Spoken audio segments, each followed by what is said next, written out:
안녕하세요, 여러분. 수학마더 장연희입니다.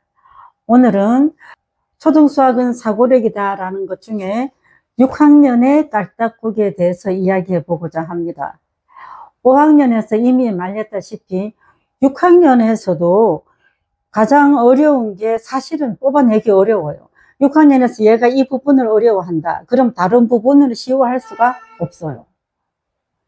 다른 건 다 잘하는데 비와 비율 하나만 모른다.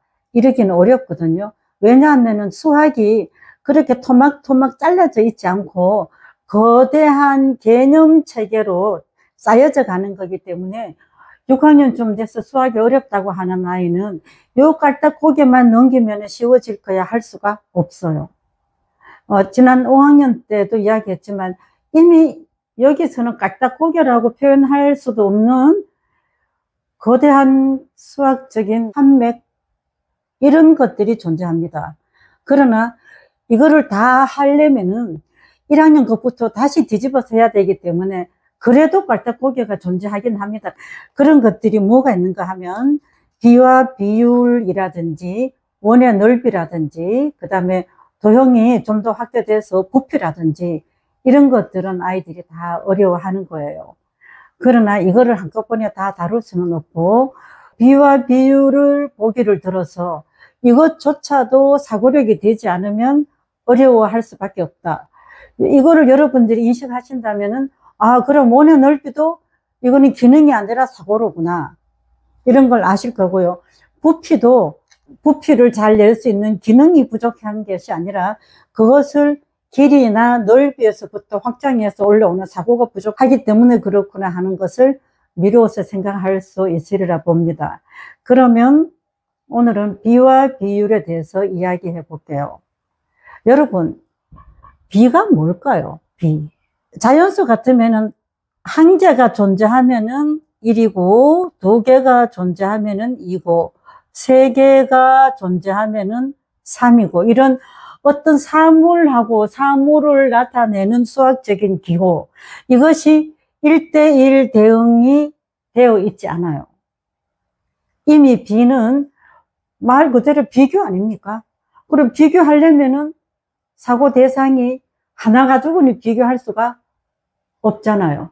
난장이 나라에는 큰 사람이 어떤지 알 수가 없죠. 큰 사람이 들어와야 자기가 작다는 걸 아는 거죠. 그다음에 마찬가지로 무게가 많이 나가는 사람 나라에는 다 똑같으면은 이게 뭐 가벼운지 무거운지 알 수가 없죠. 그렇지만 아주 작은 사람이 들어오면 우리가 무게가 많이 나가는구나. 그렇지만 무게가 많이 나가는 사람들 나라에 더 많이 나가는 사람이 들어오면 우리는 가볍구나 이렇게 생각할 수도 있다는 거예요. 그러니까 1대1 대응이 아니라 이것은 사물 간의 관계를 바라보는 눈, 안목 이런 것들이 사고력입니다. 수학 사고력. 그러므로 이거는 하나는 간단하게 사물을 보고 생각할 수 있지만 2개가 존재하는 것은 양쪽을 다 봐야 되고요. 심지어는 사고를 해야 되는 대상이 내 눈에 가시적으로 들어오지 않고 하나는 서울에 있고 하나는 부산에 있을 때도 비교해야 되잖아요. 그것처럼 하나는 하늘에 있고 하나는 땅에 있을 때도 비교해 봐야 되고, 그렇다면 거리가 떨어져 있어도 비교를 해 봐야 될 일이 있을 때 물리적으로는 불가능하지만 사고로는 어떤 경우에도 비교 가능하다는 거예요. 그러니까 아이들과 학교 공부할 때는 우리가 지금 공부하고 있는 것들이 비교하기 위한 것이고, 이거는 2개를 동시에 생각하지 않으면 안 된다. 반드시 보다 더 뾰족하고 더 치열한 집중력이 필요하다는 것을 아이들과 함께 공감하셔야 됩니다. 애들은 아무 준비도 안 돼 있는데 지금부터 비 수업을 아무리 열심히 해도 칠판만 세게 때릴 따름이지 애들이 사고력이 늘지 않아요. 그러니까 이 수업을 하는 교사들도 내가 다루고 있는 이 수업의 내용이 가시적이지 않고 오로지 언어로만 전달할 수 있는 개념이라는 것을 분명하게 아셔야 됩니다. 이것을 애들한테 너무 많이 보여주려고 너무 많이 오리고 자르고 만들다 보면은 이 가시적인 거는요, 한계가 있어요. 상상의 한계가. 그러므로 저는 고학년이 되면 될수록 교구 사용을 줄이자는 주의입니다. 왜냐? 이 세상에 존재하는 복잡한 개념을 눈으로 다 보여주게 교구를 만들 수가 없어요. 만들 수도 없을 뿐더러 또 만들기도 어려울 뿐더러 더 중요한 거는 만들 필요가 없다는 거예요. 개념으로서 전달할 수 있는 언어를 정교하게 해서 이 아이의 사고를 불러일으키는 작업을 해야지, 아이들은 사고 정리도 안 됐는데 더 좋은 교구를 만들어서 보여준다? 걔들이 몰라요. 그리고 오히려 안 보여주만 못할 때가 있어요. 그러니까 아까처럼 소인국에 더 작은 개미 같은 사람이 들어오면은 서인국은 갑자기 거인국이 되는 거죠. 또 거인국에 코끼리보다 더 큰 초거인국의 사람이 들어오면 갑자기 소인이 되는 거예요. 그것처럼 기준에 따라서 얼마든지 나타낼 수 있는 게 변한다는 거죠. 이런 사실을 충분히 공감하고 난 다음에 그것을 수로 나타내는 작업을 하는 거죠. 그러면 제가 아까 만약에 소인국이라고 말하지 않았겠어요? 소인국을 오라고 우리가 표시합시다. 그러면은 더 소인국은 1이라고 보면 되겠죠. 그럼 이 소인국보다 더 큰 거인국 10이라고 말할 수 있겠죠. 이렇게 우리가 쓰고 있는 숫자는 우리 머리로 생각하고 있는 사고의 상태를 담아낼 수 있는 엄청 편리한 도구예요. 이런 중요한 도구, 간결한 도구, 그다음에 간결할 정도로 지나서 너무 편리하고 너무 값싸지 않나요? 쓰면 되니까. 너무 간단한 도구를 놓고 비와 비유를 공부하기 위해서 너무 화려한 도구를 만드는 거를 그만두시기 바랍니다. 자, 그렇다면은 이 5는 이렇게 있을 때는 이 5가 어떤지 아무도 알 수가 없죠. 1이 존재하면은 5는 커지는 거죠. 그렇지만 10이 존재하면은 5는 작다고 표시할 수 있어요. 이렇게 해서 부등호의 사용이나 이런 것들은, 야, 부등호는 어려우니까 중학교 때 배운다, 그러지 마시고, 이 우리가 편리하게 쓰라고 기호를 다 만들어 놨잖아요. 그러면은 그 애가 클 때까지 기다릴 게 아니라 적절한 복이나 적절한 그 뭐 비유나 그런 거를 들면은 쓰는 거 애들이 더 좋아합니다. 얼마나 간결합니까? 이거는 뭐 교구하고 필요도 없죠. 그래서 저는 세상에서 가장 위대하고 가장 값싼 교구는 정확한 언어라고 생각합니다. 수학에서는 정확한 언어를 정의라고 말하죠. 정의는 더 큰 사고 대상을 가장 간결한 문장으로 만들어 놓는 거죠. 그러니까 초등에서는 그렇게까지 정의로 가기 전에 이런 상황을 숫자로 나타내는 것, 이런 것들을 말하면 좋겠죠. 그렇다면은 비를 나타내는 방법은 분수로 나타낼 수 있죠. 전체 기준은 되는 것을 분모에, 비교되는 양은 분자에, 또 소수로도 나타낼 수 있죠. 이거는 0.2. 이것을 퍼센트로도 나타낼 수 있죠. 이것은 20%. 이렇게 다양하게 나타내는 것을 익히는 것은 수학의 기능을 익혀야 돼요. 얘네들은 이런 것들은 반복 연습해야 됩니다. 그러나 왜 이걸 하는지에 대한 이유나 그런 것 없이 계속 5분의 1을 더하고 0.1을 곱하고 20%를 뭐 30%로 만들고 그런 걸 계속 하는 것들은 차라리 안 하는 게 나아요. 왜냐? 기능을 익히다 보면 그게 뭔지 모르기 때문에 어설프게 익혀놓은 기능은 제대로 뭔가를 한 방 딱 때려서 해결해야 될 때는 방해가 되기 쉬워요. 그러니까 비라는 개념은 사고 대상이 2개다. 그 다음에 2개가 비교되면은 2대 3대 4. 3개는 왜 비교 못합니까? 3개를 비교할 수 있다면 4개는 왜 비교를 할 수 없습니까? 이게 된다면은 6개도 가능하다. 이런 사실을 수학적으로 전개해 나가는 거죠. 근데 대부분 2대 3을 배우고 조금 있다가 또 연비를 배워요.